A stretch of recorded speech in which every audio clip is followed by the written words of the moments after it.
Welcome back, viewers, to the latest researches and news. Today, a complete and organized picture of everything happening right now. We explain what is Semido, who built it, who is in it, and what does each side believe about it, and what Eritrea has done under the Semido framework, and what the Tigray People's Liberation Front has done, and about Fano's campaign for unity, a major new offensive by name, active on multiple fronts. And the Oromo Liberation Army and Fano join forces in East Ulega, a new combined front against the Ethiopian National Defense Force. Let us start with the word itself. Semido is a Tigrinya word, the language spoken in the Tigray region of Ethiopia and in Eritrea. It means engagement or connection between parties. In political terms, the Semido framework describes the strategic alliance that has formed between several forces. Semido is an alignment between three main parties: the Tigray People's Liberation Front and its military wing, the Tigray Defense Forces, the government of Eritrea under President Isaias Afwerki, and to varying degrees, other armed groups operating against the Ethiopian federal government, Amhara Fano, and Oromo Liberation Army. Now, why did this alliance form? Because all three parties, despite their different histories and past conflicts, share one common concern in the present: the government of Prime Minister Abiy Ahmed. Eritrea fought a devastating war against the Tigray People's Liberation Front for decades. The two were bitter enemies. But after Abiy Ahmed came to power in 2018 and made commitments to Eritrea that were not kept, particularly around access to Red Sea ports and the terms of their relationship going forward, Eritrea began to reassess. Abiy Ahmed's recent public statements that Ethiopia needs Red Sea access by any means were read by Eritrea as a direct territorial threat. A government that publicly says it will access the sea by any means is a government that Eritrea believes may eventually try to take Eritrean coastal territory by force. So, Eritrea, facing what it sees as an existential threat from Abiy Ahmed, found itself in the same position as its old enemy, the Tigray People's Liberation Front. Former enemies, that is the origin of Semido. Now, two very different descriptions of what Semido is exist publicly. The Ethiopian federal government describes Semido as a shadowy military and political alliance, a conspiracy designed to overthrow the Ethiopian government by combining the Tigray People's Liberation Front, elements within Eritrea's military, and other armed groups, including Fano and the Oromo Liberation Army. Eritrea and its supporters describe Semido very differently. They call it a grassroots peace initiative, a framework for cross-border community relations and cooperation between border area residents on both sides of the Eritrea-Tigray boundary. They say it is about people, not armies. The footage of Eritrean military commanders entering Tigray or publicly waving flags, meeting with Tigray People's Liberation Front leadership, tells you which description is closer to the reality on the ground. Let us now look at what Eritrea has actually done under the Semido framework, because actions speak more clearly than definitions. On August 3rd, 2026, senior Eritrean military commanders crossed the Ethiopian border publicly and entered the city of Zalambesa, a town on the Eritrea-Tigray border inside Ethiopian territory. They raised Eritrean flags there. Ethiopia described this as a direct attack on its sovereignty. This was not a covert crossing. It was deliberate, visible, and filmed.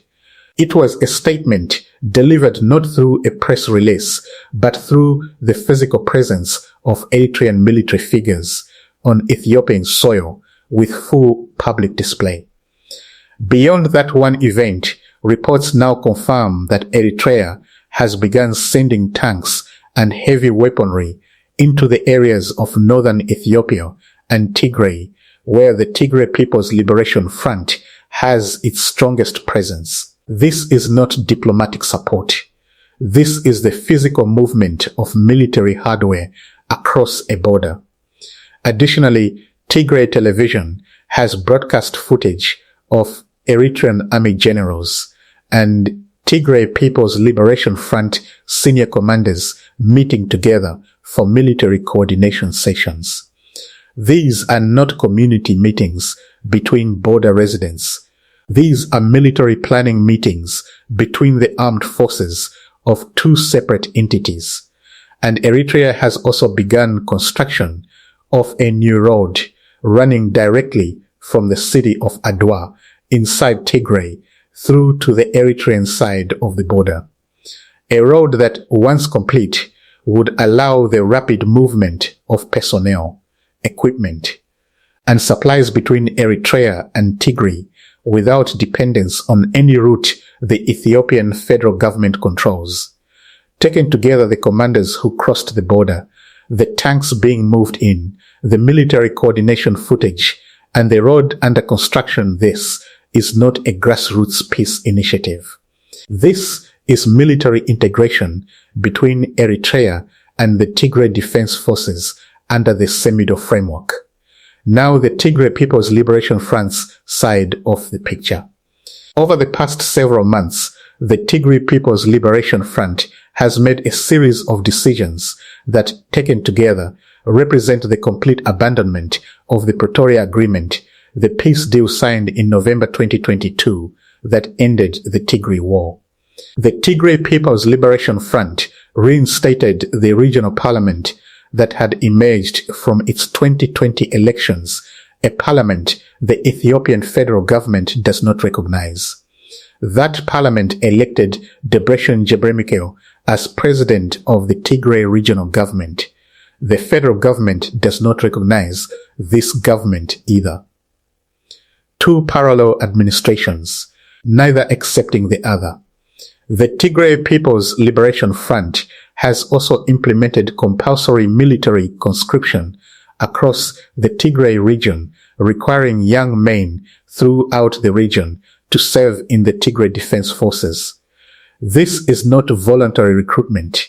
It is mandatory military service across an entire region, building the Tigray Defense Forces numbers at an accelerated pace. And at the beginning of August 2026, the Tigray People's Liberation Front launched its offensive. On the Shirena front near the Sudan border, in western Tigray Defense Forces and Ethiopian National Defense Force forces engaged in heavy combat.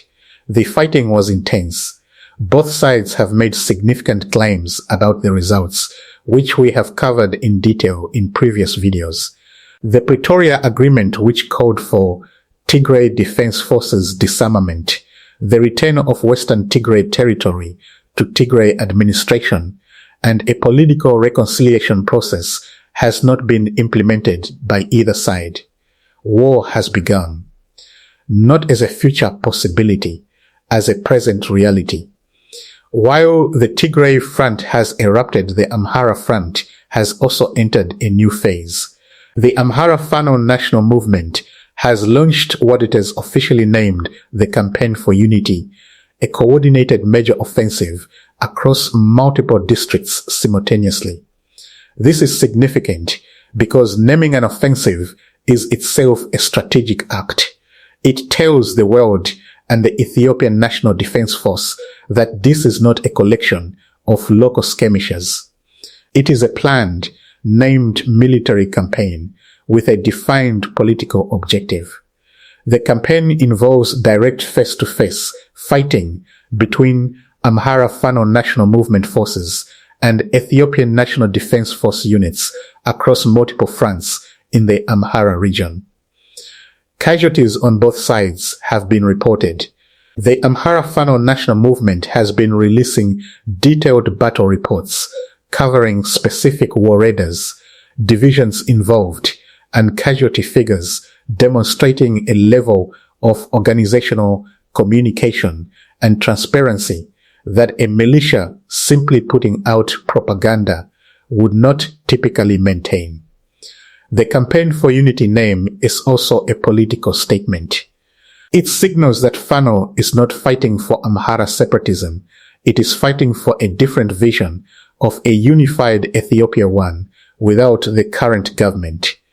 Perhaps the most strategically surprising development of recent weeks one that analysts have been watching for some time, but that has now become confirmed, is the alliance between the Oromo Liberation Army and the Amhara Fano.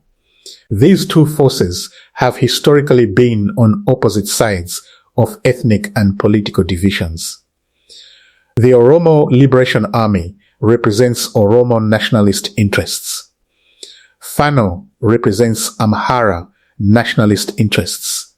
The communities they come from have had significant conflicts over land, identity, and administrative boundaries. And yet, under the pressure of a shared enemy in the Ethiopian federal government, they have come together operationally. In East Uliga Zone, the Oromo Liberation Army and Fano forces have conducted coordinated attacks against Ethiopian National Defense Force positions.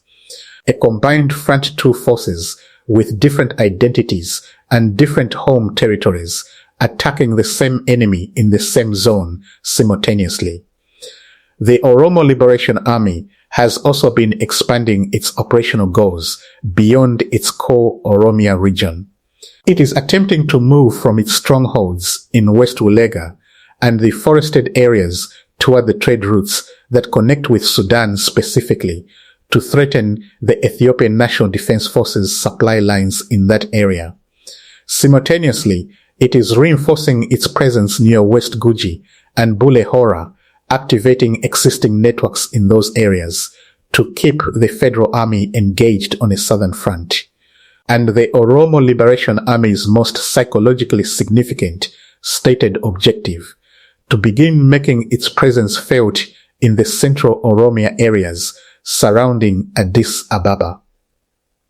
Not necessarily to take the capital, but to create the psychological pressure of having resistance forces operating near the seat of government. If the Oromo Liberation Army can operate near Addis Ababa, while the Tigray People's Liberation Front fights in the north and Fano fights in the Amhara region, the Ethiopian National Defense Force faces a genuinely national, multi-front crisis that cannot be resolved by concentrating forces on any single front. And now the big picture, because what is happening is not just an internal Ethiopian war anymore. The Reporter Ethiopia, one of the country's established independent publications, has published a report warning that the Horn of Africa is on the edge of a multi-state conflict. The combination of Sudan's ongoing civil war, Ethiopia's internal conflicts, Eritrea's military integration with the Tigray Defense Forces, and Egypt's regional posturing have created a situation where the individual pieces are beginning to interact and amplify each other. Along the Eritrea-Ethiopia border, both countries' military forces are building up in large numbers. Eritrea is sending tanks and heavy weapons into Tigray. The Ethiopian National Defense Force has established fortified positions across the Tigray border from Raya to Alamata to Korom and Waja. Two national armies building toward each other on an international border. Sudan's civil war between the Sudanese armed forces and the Rapid Support Forces has spilled into the Ethiopia border area, with both sides accusing each other of using Ethiopian territory. The Shorena Front fighting involved forces that crossed from Sudan and returned to Sudan. Egypt has entered Somalia's peacekeeping mission, a development the Ethiopian government interprets as strategic positioning against Ethiopia, regardless of the humanitarian framing Egypt attaches to it. The Semido alliance has brought Eritrea and the Tigray People's Liberation Front together. The Oromo Liberation Army and Fano have formed their own operational alignment. These are not isolated bilateral relationships. They are pieces of a broader coalition that is forming consciously or through the logic of shared interests against the Ethiopian federal government. The question that analysts are asking is no longer whether a major conflict is coming. It is whether the conflict that has already started at Shirena and on multiple Amhara fronts will expand to include Eritrea directly and formally, and whether that expansion, if it comes, will pull in Sudan and potentially Egypt in ways that transform this from a civil conflict into a regional war. Like, share, and subscribe, and ring the bell so you never miss an update.